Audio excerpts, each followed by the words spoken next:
So I know there was this, yeah, the question mark chapter question mark is the archives, which I'm not sure what this is. Welcome to the archives. Bendy and the Ink Machine began when the developer cartoonist known as Thematly experimented with bringing a sketch 2D style into a 3D world.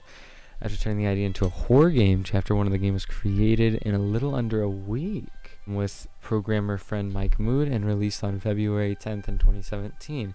Much to their surprise, it struck a chord with global indie games almost overnight. Immediately, and Mike Mood decided to drop all of their projects to work on Bendy and tell a most unique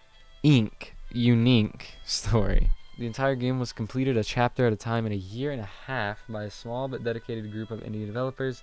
Although the concept and story remained as originally intended, the game changed over development as characters and models were refined from the early thrown together versions. This archive is a peek behind the scenes of that process. Cool.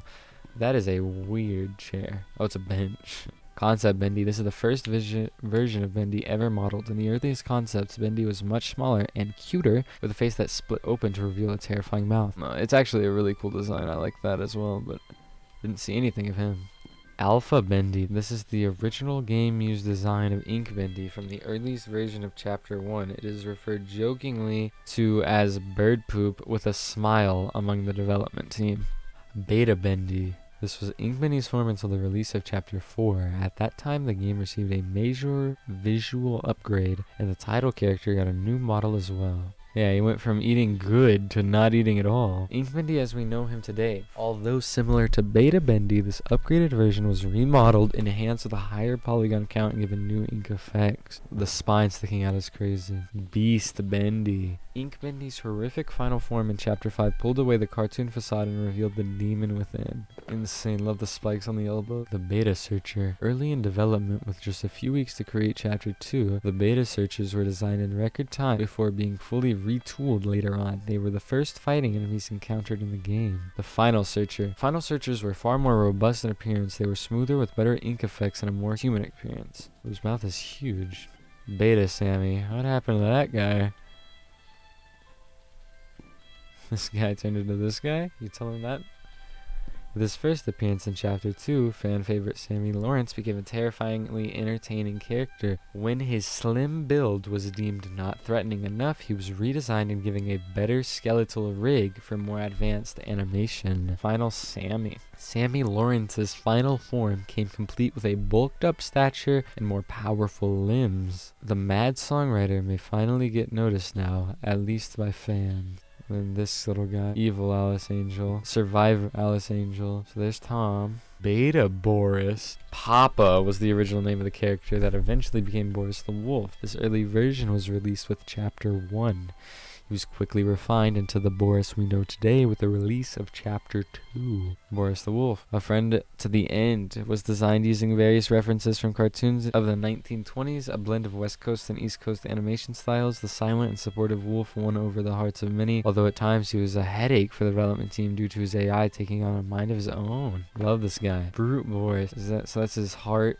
Alice Angel's monstrosity. Brute Boris was one of the biggest surprises of Chapter 4. His design was roughly based off the Frankenstein monster, but with a more unfinished appearance. Alice took parts from within him and substituted things that his body was rapidly rejecting. Original Ink Machine. Before a major visual upgrade, this version of the Ink Machine was the one used in the game. Much of this machine's iconic fan-loved design was translated into the final version. The Piper, Striker, and Fisher make up the dreaded Butcher Gang. Interestingly, the ink-corrupted versions of the characters were designed first, and then they were reverse engineers back into the more family-friendly cartoon form. Nothing to say about this guy. Henry Stein. Once an equal business partner of Joey Drew, Henry Stein was a talented animator and character designer until leaving the company around 1930. His place in Joey Drew Studios' history is somewhat undocumented, but he is often rumored to be the true creator behind many of the studio's most memorable characters. Brute Boris, The End, Piper's Sammy Lawrence. The hands on the boat is the Ink Machine. And then Alice, I love this. Oh, dude, that is amazing. Some of it was a little tedious, like it was only a 4-hour game, and most of that's just from going back and forth, doing like a bunch of the angel tasks, searching for the goo, running it back, transferring it into the right pipe, you know, doing stuff. Like it was supposed to be a horror puzzle game, but there wasn't much puzzles. The art of the game just completely just destroys any negativity that I have about it, besides a little tediousness, but I do like it. We will be doing Bendy in the Dark Revival very soon, so we'll see how the story wraps up, if it even wraps up